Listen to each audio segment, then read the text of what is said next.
Hello, everybody. I'm Gwen Campbell-Mindes, and welcome to Gwen's Bookish Ramblings. And today we're doing a Cat Who book because it's that time of alternate week again. So week before last, we did Quill's lovely introduction to life in Pickaxe. We had Quill's amnesia. This week, it's The Cat Who Knew Shakespeare. Now, the thing about this one is that this is where we really settle into Qwilleran's, his new, format for these books. Because, the last couple of books have been extremely transitional.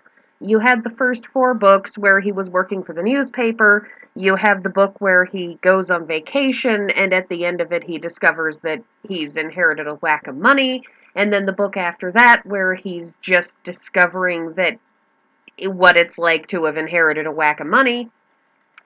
The Cat Who Knew Shakespeare is where Qwilleran really starts to settle in. This is the book where it mentions that he's been living there for something like 18 months. And this is the book where we really start to see him as beginning to settle into the community. The big plot line in this one fundamentally actually relates to Junior Goodwinter. Now, Junior Goodwinter is a young man who works on the Pickaxe, which is their local newspaper, but it's a local newspaper that hasn't changed since something like 1890. And throughout the last 2 books, Qwilleran had, made fun of it, had made jokes about the fact that this was a newspaper that still had the news about the ice cream social on the front page, that that it's an artifact and an anachronism. And Junior Goodwinter's father, known as Senior Goodwinter, he ran it and he set the type by hand. That this was a newspaper that wasn't just printed in the style of a much older, tiny little local newspaper, that it was hand printed using printing presses from 100 years before. And so, it was very much an artifact, and everybody there relied on the Daily Fluxion for their general news, but it meant that they didn't really have a proper local newspaper that covered local news stories. And the only place where people could get news was the local radio station. And the problem that Qwilleran discusses in the previous 2 books about that local radio station, by the way, if you heard any beeping, that was my tablet, which was informing me that it was almost out of power, so any weird noises and variations in how close I am to the mic were due to getting that plugged in again. Aren't you glad at these little tiny views into my life? Also into the way that I'm wasting time, because I read this book actually not as recently as I probably should have, because I'm like that. And, anyhow, yes, my organization on these is phenomenal, isn't it?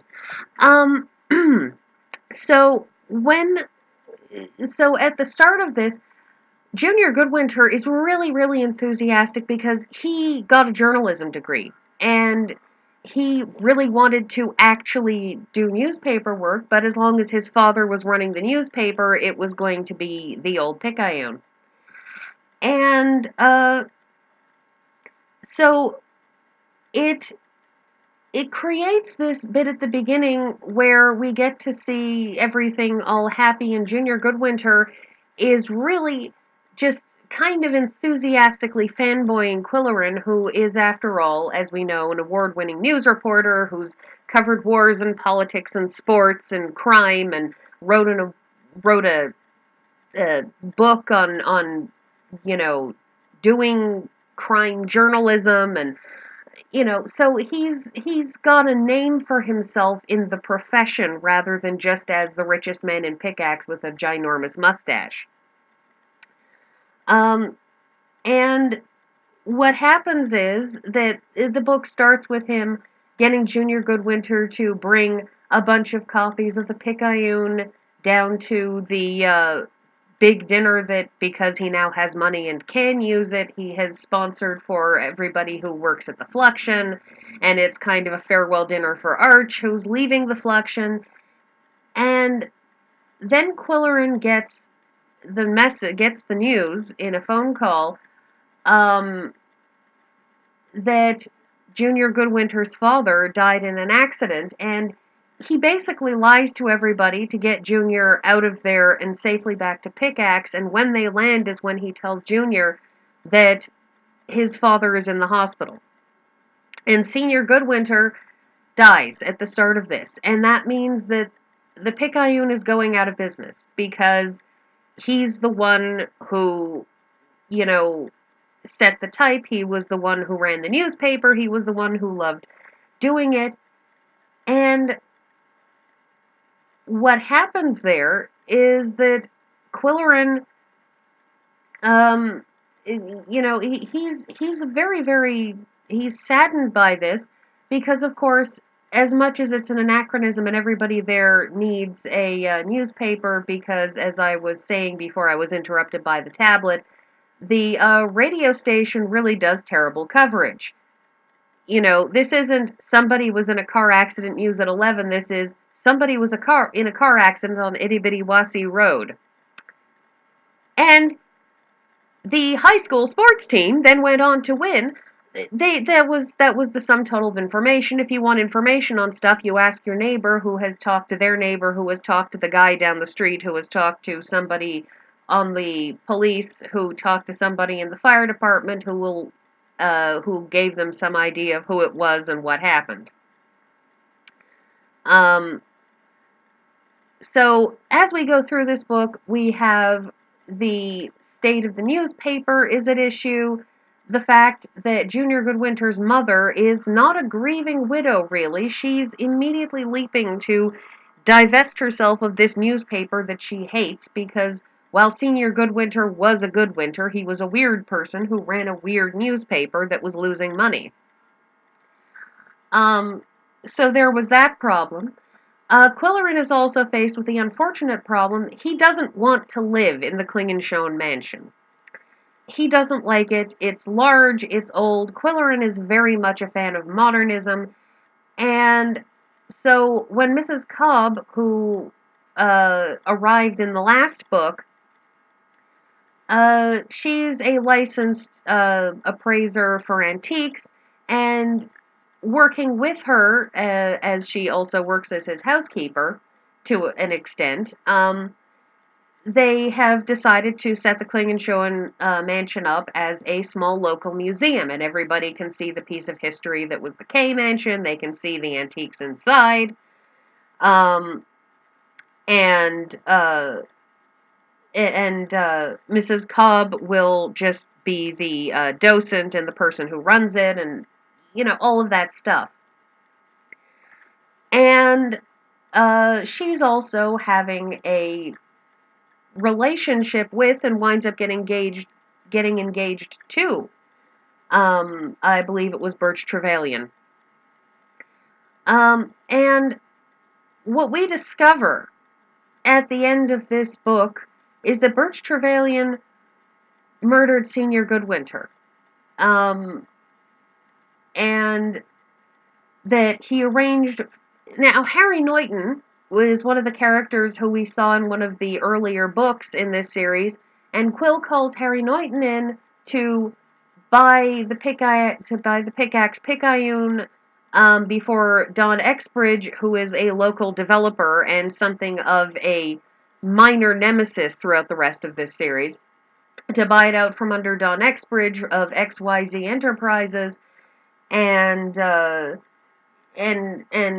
so he called Harry Neughton up to buy the newspaper and to get a new newspaper set up and the whole 9 yards, and then Harry Neughton and Junior Goodwinter's mother die in a car accident together.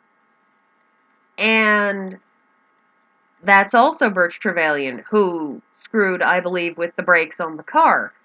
And basically, this man is doing all of these things, partly for his own personal reasons. He burns down the K mansion out of resentment and in an attempt to stop Mrs. Cobb, who he had married. Or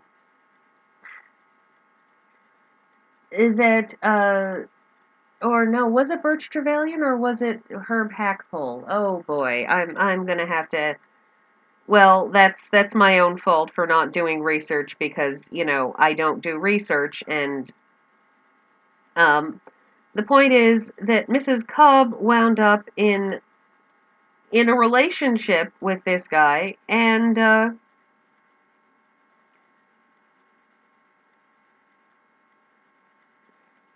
what happened there was that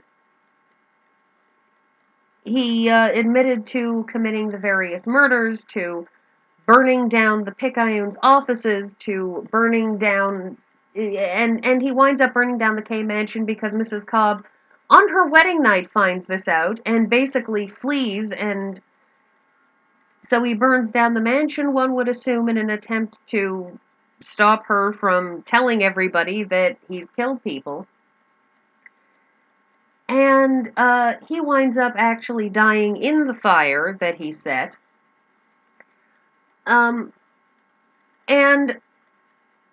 the interesting thing is that this whole set of incidents, this really sets the tone for the rest of the series, for how the rest of the series works. That Qwilleran, this is the one where he's actually living there now. He's now starting to be part of the community.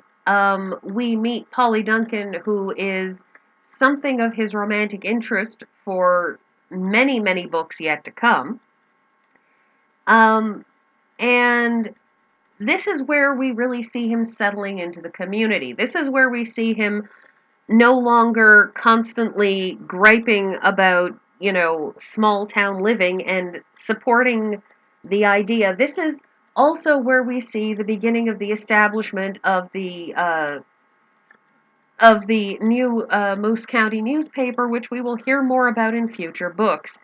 I know I haven't talked about titles much. That's because the titles tend to be a little bit incidental. The Cat Who Knew Shakespeare, that particular title, that's really in relation to the fact that most of Koko's biggest and best hints in this particular book involve him shoving Shakespeare off the shelf, and Qwilleran taking those Shakespeare plays as hints to whatever it was that was going on.